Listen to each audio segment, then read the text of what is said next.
Kyiv, Ukraine, August 24th, 2025. On Ukraine's Independence Day, Canadian Prime Minister Mark Carney delivered a powerful message declaring that Russian President Vladimir Putin can be stopped. His remarks came during a solemn ceremony alongside Ukrainian President Volodymyr Zelensky outside St. Sophia's Cathedral. Standing before an audience gathered in Kyiv's historic centre, Carney framed Ukraine's fight as universal, a struggle for freedom, democracy and sovereignty. He made clear that Canada views Ukraine's cause as its own, one rooted in shared history and principles. Carney underscored this commitment with direct words. Canada is under no illusions about the importance of your struggle, and you should have no doubts about the commitments of Canadians to your cause, because your cause, freedom, democracy, sovereignty, is our cause, and your history informs our history. These remarks were met with applause, but beyond symbolism, they carried weight. The war, now in its fourth year, continues to exact a devastating toll. Carney's pledge highlighted that Canada's support extends beyond rhetoric and into concrete action. Together, Carney, Zelensky and First Lady Olena Zelenska walked in silence to the Wall of Remembrance.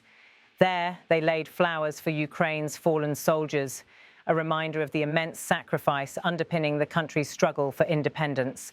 Carney then described Russia's invasion as a horrific act of aggression, a maniacal quest to recreate a history filled with injustice. He stressed that true peace will only come through strength, not submission. Pointing to international measures, Carney reminded Ukrainians of Canada's role in sanctions.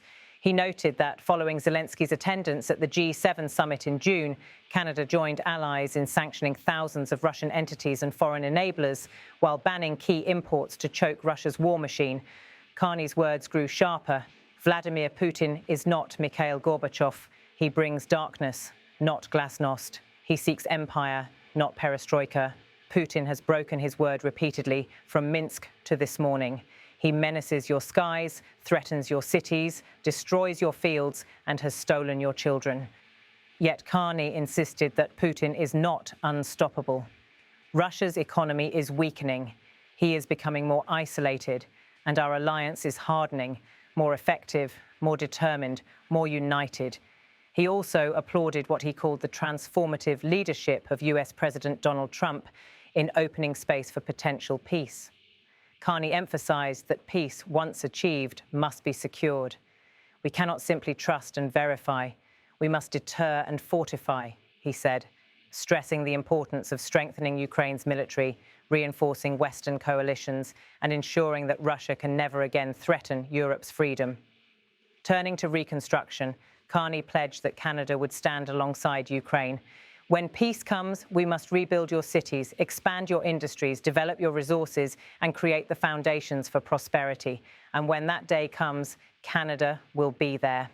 As the ceremony closed, Canadian and Ukrainian flags flew side by side, while Zelensky embraced Carney in gratitude. For many in Kyiv, the Prime Minister's words carried reassurance that Ukraine's allies are not stepping back, but leaning in.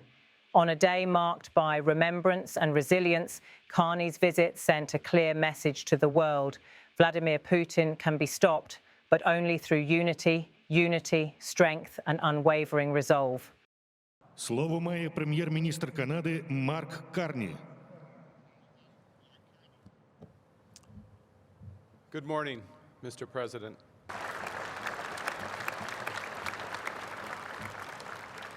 Shared history from the heart of my nation. In Ottawa, our capital, where some of our newest citizens swear allegiance to our country, to its values, and what it always will be, an independent, sovereign nation. Kernels of his wheat. The promise of Ukraine recreated Ukraine's independence, regained Ukraine's independence from the Soviet Union.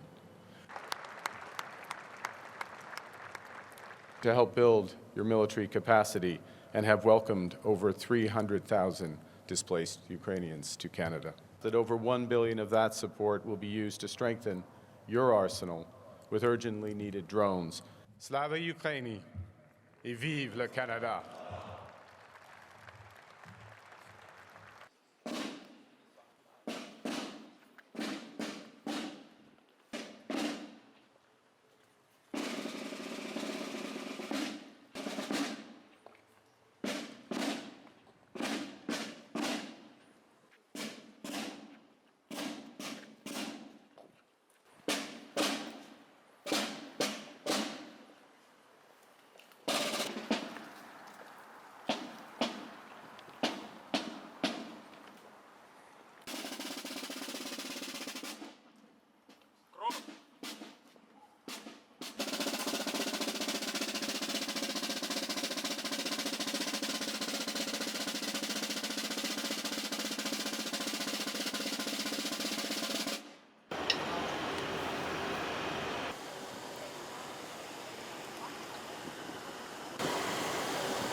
Canada is under no illusions about the importance of your struggle. And you should have no doubts about the commitments of Canadians to your cause. Because your cause, freedom, democracy, sovereignty, is our cause. And your history informs our history. We see this war clearly as a horrific act of aggression, a maniacal quest to recreate a history that itself was filled with injustice. And we know that peace will only come through strength. That's why when you, Mr. President, joined the G7 summit this past June in Canada, we joined others in enacting new sanctions against thousands of Russian entities and hundreds of Russia's foreign enablers of this brutal war. These are part of a broader set of restrictions to choke Russia's economy, including banning the imports of energy, metals, more than 200 goods that fund that war machine. Vladimir Putin is not Mikhail Gorbachev. He brings darkness, not glasnost. He seeks empire, not perestroika. Putin has broken his word repeatedly from Minsk to this morning. Putin has caused this terrible tragedy that has claimed the lives of millions. Putin menaces your skies, threatens your cities, destroys your fields. Putin has stolen your children. But Putin can be stopped. Russia's economy is weakening. He is becoming more isolated. And our alliance is hardening. It's growing more effective, more determined, more united. I applaud the leadership of the transformative U.S. President Donald Trump in creating the possibilities for peace. And I join you, Mr. President, and welcome General Kellogg here today. When that peace comes, we cannot simply trust and verify. We must deter and fortify. Deter Russia from thinking that they can ever again threaten Ukraine's and Europe's freedom by reinforcing the strength of Ukraine's armed forces that have fought so valiantly and for so long, by marshalling the strength of the coalition of the willing, of which Canada is a founding and active participant, and by welcoming President Trump's openness to considering ways for the United States to support long-term peace and security for Ukraine, aligning with the efforts of that coalition. When peace comes, we must fortify Ukraine by rebuilding your cities, expanding your industries, developing your resources, and creating the foundations for true prosperity. And when that peace comes, and it will come, that day will come, Canada will be there.